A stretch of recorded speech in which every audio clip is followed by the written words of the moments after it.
প্রাকৃতিকভাবে বিনামূল্যে কোনো রকম সিরিয়াল ছাড়াই, কোনো রকমের যাতায়াত ছাড়াই আপনার কিছু কিছু ডাক্তার আপনার জীবনকে অর্থাৎ আপনার কিছু কিছু চিকিৎসা করে ফেলতে পারে। যদি আপনি এই ডাক্তারগুলোকে সিরিয়াসভাবে নেন, অর্থাৎ আপনি যদি এই প্রক্রিয়াগুলোকে একটু গুরুত্বের সহিত বিবেচনা করেন, তবে আপনার এই জিনিসগুলো, এই ডাক্তারগুলোই আপনাকে আপনার শরীরকে ভালো রাখতে সাহায্য করে থাকবে। প্রথমেই আসা যাক পানি একটি অতি ভালো মাধ্যম। এটি আপনার শরীরে ডিটক্সগুলোকে বের করে ফেলতে সাহায্য করে এবং আপনাকে ভালো রাখতে সাহায্য করে থাকে। এরপরে আসা যাক প্রাকৃতিক বা নেচারের কাছে গেলে আমাদের মন এমনিতেই ভালো হয়ে যায়।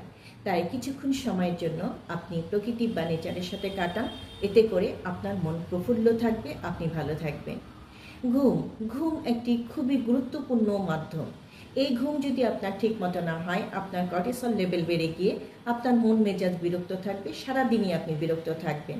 তাই প্রতিদিন 7 থেকে 8 ঘন্টা ঘুমান, যেটা কিনা খুবই গুরুত্বপূর্ণ একটি মাধ্যম যা আপনাকে ভালো রাখতে সাহায্য করে থাকবে।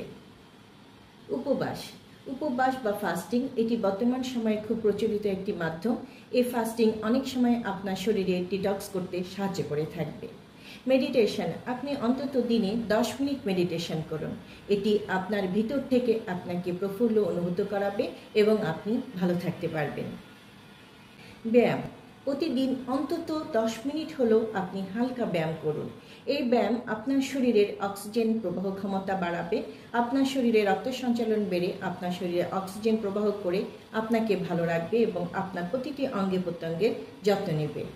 এরপরে আসা যাক রঙিন সবুজ শাকসবজি ও ফলমূল। কারণ রঙিন সবুজ শাকসবজি ও ফলমূল আপনার শরীরে ফাইবারের চাহিদা মেটাবে, আপনার মিনারেলসে যোগাবে এবং আপনাকে দিবে সতেজ এবং প্রাণবন্ত। যোগা, অর্থাৎ আপনি যদি কিছুক্ষণ সময় যোগা করেন, অন্তত দিনের 15 থেকে 20 মিনিট আপনি যোগা করেন, সেক্ষেত্রে দেখবেন আপনার শরীরের অনেকটুকুই ভালো লাগছে। ব্রিদিং এক্সারসাইজ করেন, সেটাও আপনার শরীরের শ্বাস প্রশ্বাসের একটি স্বাভাবিক মাধ্যম। তাই এই 8টি মাধ্যমকে আপনি একটু গুরুত্ব দিন, দেখবেন এই 8টি মাধ্যম হয়তো বা আপনার শরীরের একজন ডাক্তারের ভূমিকা পালন করছে।